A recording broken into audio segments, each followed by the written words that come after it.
Hey everyone, I'm your host Marcus Norman of Gentleman Style Podcast Show. And today we are going to talk about real estate. But it's not just any kind of real estate. More specifically, the kind of real estate when you are building. A lot of people bought and are building their very first home. And we have the expert coming to the stage today to help us get to a better mindset and to do this thing the right way. And she is phenomenal. She is jam-packed. You won't want to miss 1 second of what she has to share. Stay tuned. Stay with us. Here we go.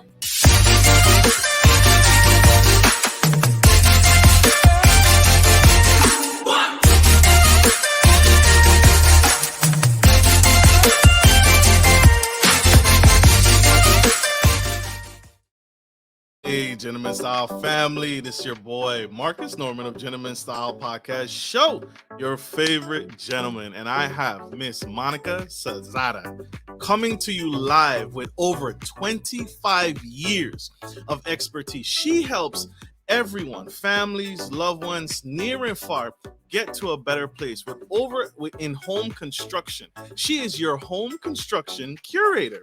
She acts as the homeowner's representative to help you in design consultation, project management, and construction therapist, because building and buying your first home can be overwhelming. But she is here to help you make that transition easy. She takes you from A to Z, from the aha moment of the idea, from the actual inception of designing and building out and planning your first home, to the actual housewarming party where she turns things out and she makes it come alive, and she makes owning your first home beautiful and magical with a tender touch. And all 25 years of experience really shows you and really makes this home sink in and make it that much more epic. Miss Monika is here today on the Gentleman Style Podcast Show, here to give back and to serve. And I am so excited to have her. And I can't hold this phenomenal woman back any further. So help me, without further ado, Miss Monika, your home curator.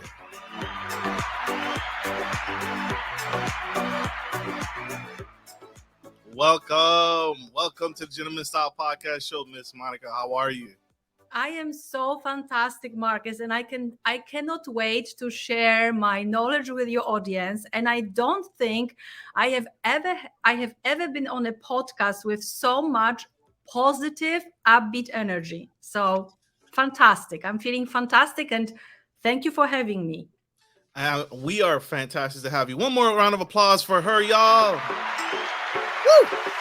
This is epic, and I'm so excited to have you here, Miss Monika. Your story is incredible. You have done some tremendous work, and it is not easy. Buying your first home, building your first home is insane. Can you tell us a little bit about your story and how you got started in this industry, and what inspires you and encourages you to do what you do? Because it's not easy to do what you do. Can you tell us a little bit about that? Yes, it's not easy to do what I'm doing, because anything to do with renovating, adding to, or building your home, which, by the way, all that deserves the terminology of construction. A lot of people think that construction only means building a home from scratch. But I have been practicing, just like Marcus said, for 25 years. I'm sure you can hear it, a woman, and a woman with an accent. And the building industry is a very male-dominated industry. Interestingly enough, my life was supposed to have a completely different trajectory. I was born, raised, and educated in Poland. And my career was supposed to be the career in American literature. I majored in American literature. I was offered a position to teach the literature at the university. And then I realized it would be so silly to do that without visiting the country. So I came to the United States with $10 that had been bestowed by some uncle of ours who left Poland after the Second World War. My mom gave me the $10. So with the $10 and with the money I made from translating a book, How to Live with Irritable Bowel Syndrome, from English to Polish in 2 weeks, drinking copious amounts of coffee, I was able to buy a ticket. And here I am in the United States, 30 years later, and 25 of these years, again, totally connected with the building industry. Why is that? Because even when facing or looking forward to this prestigious position of a professor at the university, the very idea of owning my own place was really very central. And that's actually what prolonged my original stay in the United States, because I wanted to save enough money to be able to buy an apartment in Poland, because my position would have been very prestigious but not very well paid. So again, 30 years later, I am in the building industry thanks to one very, I would say, blisteringly cold night when I was asked by a friend, a contractor, general contractor, what I want to do. And I said, I want a challenge. So he invited me to help him build his firm, and I was instrumental in turning his then basement-based outfit into a multi-million-dollar general contracting company. And then I went on my own, and I am offering the service whose name is D-Mazing. And that was bestowed on me by a client who said, Monika, before you, I felt as if I were in a maze with my project. I didn't know what my first step should be. I didn't know whether to turn left or right. And she asked me, do you realize that you cracked the code? You are so D-Mazing. Hence my service is called D-Mazing. And just like Marcus said, buying, renovating, adding on, or building a new home is a huge undertaking. And 92%, according to McKinsey report from 2020, which the results can only be worse now, post-pandemic, labor shortages, material shortages, 92% of projects, real estate projects, experience delays. 68% of homeowners blow their budgets. So it's an undeniable fact that every project is either a mini or a maxi horror story. And the reasons are two. One, building industry is a very messy place that sort of creates a situation in which all the participants, homeowners, design professionals like interior designers and architects, contractors, trades, and by trades I mean every single person that will need to appear in your house so that whatever you have in your mind can be executed. Some painters, carpenters, electricians, plumbers, tile installers, right, are finding themselves in a situation that they have to always defend their position. And that is because of the flawed process that puts them together in the first place. And the second huge reason why all those projects turn into mini or maxi horror story is that there is really no comprehensive, solid knowledge that is available to homeowners to make them aware of what the process is, what they need to know, what their role is, how to control the costs of their project. So again, these two reasons. Thank you for that. And thank you for breaking that down, because that's true.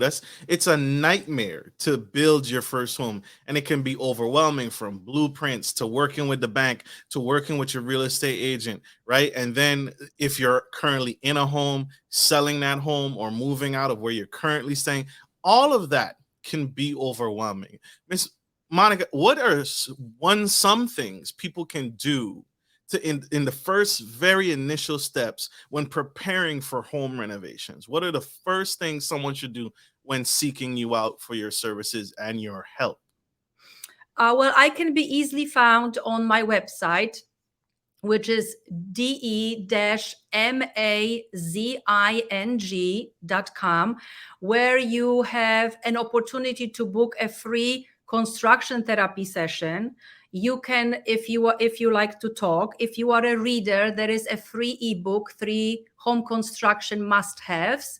And I also have a brand new 1 hour and 9 minutes, to be exact, free masterclass that you can watch to educate yourself. So the very first thing you need to do is to get solid information and knowledge. You see, most people rely on watching HDTV shows or Netflix shows, right? And they are extremely entertaining and absolutely fantastic sources for design inspiration, meaning to give you ideas. Do I like this type of window or do I like this color? But they are not the best sources for comprehensive and realistic information. There is no way you can, for instance, as these shows would like to make you believe, that you can have a total gut renovation of your kitchen, meaning ripping all the cabinets, changing the positioning of your sink, and then buying new appliances, installing new cabinets, painting everything, installing new electric, having your new faucet installed, having new countertops installed for $5,000. It's not realistic. So what these shows do, which is not really serving the audience well, is just letting us have completely unrealistic expectations. So that's not the best thing to do. So again, what you need to do is to educate yourself. And the very first question you must answer, which then will put your project on a very clear trajectory, very, very streamlined path, is to decide which of the three organizing components of the project is most important to you. What is your focus? So each project, no matter how small or how large, from repainting of your kitchen cabinets to building a brand new home from scratch, has three organizing components, and that is quality, budget, and schedule. So based on my own example, when I was buying my very first home, I didn't have a lot of money. So of course, my home was not a turnkey mansion. It was a very, very modest home. But because I wanted to lead with quality, which is what I invite you to lead with, because quality will eventually create equity in your home and will make you feel proud and will bring you pleasure, because of course things of quality and finishes on quality, so solid, solid kitchen cabinets that have solid drawers and not wobbly ones, right, serve you to experience your home in a very pleasurable way. So I led with quality. I invite you to do the same. But because quality costs more money, I decided not to enlarge the square footage of my home. I decided not to put an addition. And then the money that I would have spent for all this additional effort, which would require, excavating, digging a hole in the ground, pouring foundation, then building the home, framing it, building walls, building a roof, installing new windows, installing all other things like heat, air conditioning, plumbing, electricity. I made a conscious decision, because my focus was quality, to stay within this blueprint. And a lot of people having very modest budgets, for instance, again, go to the shows and then they get excited about, these beautiful things that they cannot afford in the first place. And they, for instance, browse luxury magazines that only sell very high ticket items and fully priced, instead of, for instance, going out of business places, garage sales, clearance sales, or waiting for high quality items to go on sale, again, to buy it for half a price. And at the same time, the most important thing that you can do, right?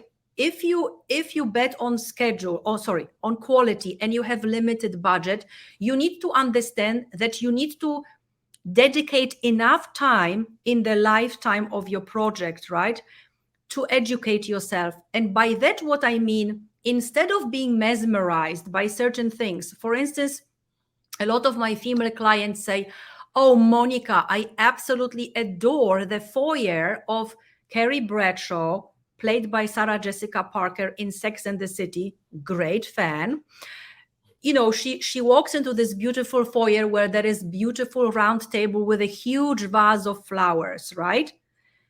and Right. she just kicks off her high heel shoes. Now, if you are the mother of two toddlers who is perpetually covered with saliva and vomit and has a dog, okay, and you walk into your house on an apartment with two strollers, you cannot have just, you cannot have the same foyer that Carrie Bradshaw had. You have to have a sturdy environment with a bench, with hooks to hang all the leash for your dog, and some backpack that you carry with diapers and milk formula, and a big closet where you can shove the strollers so that your foyer looks neat and organized. So you need to spend a lot of time really thinking how you live your lifestyle in every single room of your apartment or house. Not only what you do, but specifically how you do it, because that informs what this room will look like and what it will ultimately have. The mistake that people make is that they start with the aesthetics, they start with the design and the way things look. It should be the other way around. Another good example is the kitchen. I was with a client in Portugal. He is building a new home, and we went to the cabinet showroom. Fantastic. And then we were in a rental apartment trying to ascertain whether what was drawn on the preliminary plans would actually serve him. And we decided that it wasn't, that he likes to operate within a U-shaped kitchen, and that there is a very specific chronology in which he performs tasks, right? Which was actually very, very fascinating for me, because all I do in the kitchen is boil water for my tea and unpack pastries.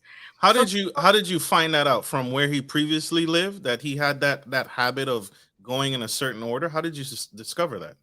Yes, so it was we were talking about his kitchen in Panama, because he also has an apartment in Panama, and we were just saying like how much better that kitchen could be. And this is how we discovered that the U-shaped kitchen would be the best. So the first thing he does is he chops things, right? So he chops because he likes to make things from scratch. So it's important at the beginning of the U-shape, and you do it clockwise, right? To have chopping boards. Then next to that is to have other things, and then you walk around and you get to a stove, and while he is cooking, he likes to have his spices on the right hand side, and not in this how should I put it, scenario in which you have them by pulling a part of the cabinet and having them to your right on the rows, standing up. He likes to be looking down in the drawer to see the spices lying down with the names up. It's a very, So very, very, personal ergonomical. Yeah. preference. Yes. Another example is, do we have time for another example, Marcus? I'm just checking. I want to transition. I think you've made Great. your point. You've Okay. made your point very solid. So you dove deep and you found out what your customers like, and you made sure that fit the blueprint, and you were able to make transitions and make cuts in the blueprints, because you realize he doesn't actually need this, or she doesn't actually need this space, because it's not going to serve them in the best way. Correct. And it doesn't cost, or it costs very little to pay your architect to redraw, rather than walking in the middle of construction and making these changes. So study what you are going to do in each room, how exactly you are going to do it. That will inform the aesthetic and the design, so that you don't regret your decisions. That's powerful. That's powerful. That's powerful. That is very dope, because you're saving money in the because you can't take that wall out. That makes so much sense. How do you find contractors, right? You hear there's horror stories in that. Oh, this contractor took my money, they disappeared on me. How do you find trustworthy contractors and the right architect to do these designs? How do you vet them? What's the process there? I see. So let's start with the contractors, because of course, almost everybody thinks that every single contractor is a shady character who is out there to rip you off. So Contractors are human beings that are nice human beings, and they are not very nice human beings. So I would advise you to look for a contractor who has deep roots in your community. So the great place to find a good contractor is to go to the building department where you live, ask building inspectors for the contractors that they value and respect, because building inspectors are visiting construction sites to approve certain stages of the project. So they know which contractors perform good quality work. And then also you see you can also go to hardware stores or ask the architect that because architects and contractors also like to refer each others. And then the on the question of the architect, see, if you are the person who has very well defined design tendencies and you know exactly what you like, you might not necessarily work very good with an architect who has very strong brand, because you might clash. So then a more appropriate architect would be for you someone who will be flexible and willing enough to draw exactly what it is that you want, of course giving you their professional opinion and making sure that's what is drawn is to code. You don't want to be violating codes, right? And again, the same advice I would say about architect is that the one that applies to contractor. Again, someone who is rooted in the community. Ask the building inspector, ask a contractor, ask around. Also ask your friends, because you see, your friends who have gone through the process are going to really share with you honest and solid information. So they would tell you what was important to them. And I so strongly believe, Marcus, in chemistry. You are a renovation can, well, of course, depending on how large it is, but it can sometimes, some of my projects took more than 2 years, right? So do you want for 2 years be dealing with people who you don't like? I don't like it. In my practice, I really build teams that are very collaborative, that are like-minded, because while the process of building is very complex, and sometimes despite the best planning, you just are going to encounter very, very unexpected things. You want to be doing it with people who are like-minded, who want your project to be a success. So I really believe in the chemistry, and I invite people, which is counterintuitive, to actually quote unquote date your architect and a contractor, right? So interview as many of these professionals as possible. Ask them a lot of questions. See how they behave. See if the way in which they communicate themselves is really in sync with your own preferences, because that is very, very, very important. And here is the biggest myth busting advice: ditch the competitive bidding process. The problem with this is that competitive bidding is based on very rudimentary preliminary plans that leave so much to interpretation that any competitive bidding and pricing based on that is a complete waste of time. So hire an architect and a builder at the same time. Share what your budget is. However, subtract 25% of your budget. So let's say your budget for home renovation is 100,000, right? Tell your team that you selected through dating, asking around, vetting, etc. Tell your team that your budget is 75,000 and tell them what your program is, and then they will work together. The architect will design something with the contractor, who will be giving them the information about the pricing at the same time, so that your wishes and the design fit your budget. You are expediting your pre-construction phase, and then at the same time making sure that, again, what is designed fits your budget.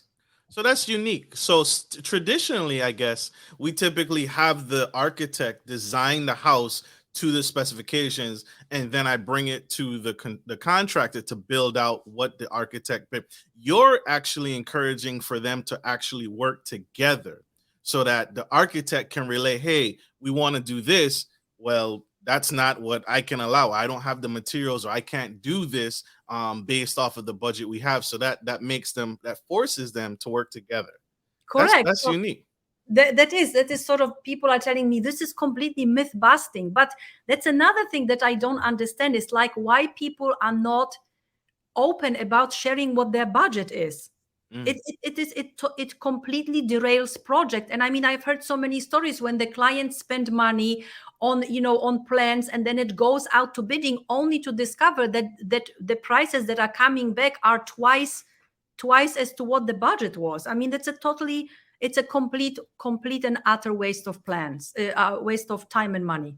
you're right. You're so right. I thank you for that, and thank you for that debunking that myth, because that's huge. How do people avoid being overwhelmed? Right, because all of this can be overwhelming, and you make it look so easy in what you do. That's why you're amazing, right? Because you take the mystery and you take the clutter and you organize it in a way. But how can people not be stressed out? I think that's what scares a lot of people from even pursuing their Mhm. first, building their first home, because it can be a lot. It is a lot, right? And it is complex, but it doesn't have to be overwhelming. So I don't know how about you, but the minute I get informed about something, and the minute I understand the process of something, and the minute I realistically am aware of how long it will take, I am setting my expectations. So expectations are absolutely huge. If you think that you can build a new home in 3 months, you are going to be disappointed. But if you educate yourself, you will know that it will take, again, depending on how big the home is or how elaborate your finishes are and what you want it done, it is months or years potentially, right? So extremely important is the setting of the expectation. Also, what is really great and always works is you take a picture of, let's say you are building a new home, right? So you take a picture of a hole in the ground after it's excavated, right? Then about 6 weeks after your foundation is poured and backfilled, you take another picture, right? So then you can actually, when you think, oh my goodness, my project is not progressing as quickly as possible, you can go back and look at the pictures and actually see how huge the project it is that you made. So celebrating each steps and setting your expectations, I say, is how you avoid being burnt out. I love that. And again, and spending a lot of time examining yourself and your lifestyle, so that you are very clear what it is that you like, and are not all over the place choosing something that is completely inappropriate and doesn't serve you or your lifestyle. Yeah. I love the example you gave in the very beginning of this episode, where the mother who's has two baby strollers wants the Kim Kardashian foyer. That's not gonna work. That's not economical to what you want to do. So that is powerful. That is powerful. Monica, how can people connect with you? How can we learn more? And how can we what cities, what states do you cover? What area do you cover? Well, I actually I have practiced in Europe, in Panama, in the United States, right? So the things that I teach in my master class, right? Irrespective of how big or small your project is or where you live, certain things will always be the same. Okay, so the first decision you need to make, the three organizing components of your project, the three aspects of your project, which is documentation, execution, and decision making, are constant. What will change in your project will be the building codes, but then no worries, because your architect will know, and the building methods, again, no worries, your contractor will take care of that, right? So you can find out more on my website with these three possible, free resources for you, which is the construction therapy session. I call it tool up session. the ebook that will pop up when you go on my website. And I can also share with Marcus link to my free masterclass. Again, an hour and 9 minute long masterclass that comes with a very special invitation at the end. So make sure you watch it until the very end. So 3 free resources. If you are really serious about your project, I encourage you to invest your time in learning what it is that will be involved and then taking the next step if you feel you want to make the serious investment to protect your investment, because your home is such a huge investment. It is investment on a financial level, right? I mean, for so many of us, the home is the biggest investment of our life. And then by building quality in your home, you can then, I live in Sag Harbor, New York, to answer your question, Marcus, which is the Hamptons, the playground of rich and famous, quote unquote. I don't know where it came from, where every person who means something in politics or business or fashion wants to have their second home. So I bought a home which is very small, but in a very good location, because location is key. So buy very modest home in a great location rather than a mansion in a bad location. And the value of my home quadrupled. So I was able to take the home equity line of credit and I invested it. So your home can be the source of passive income for you.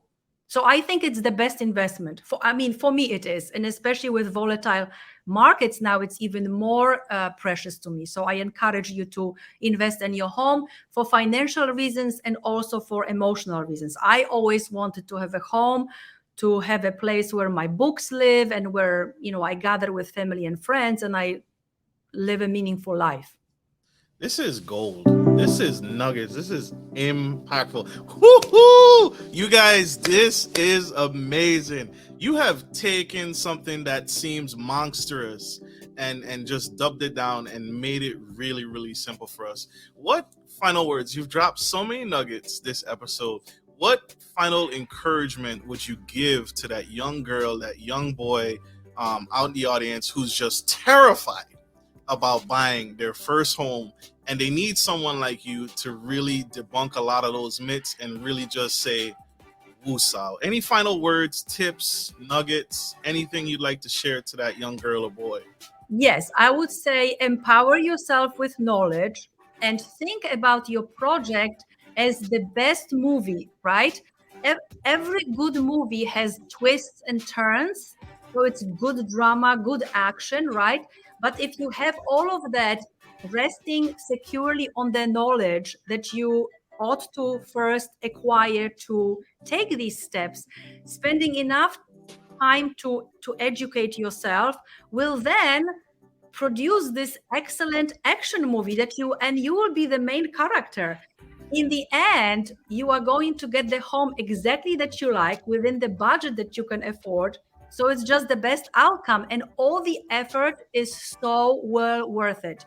Your home is the core and the best place to, again, live your life.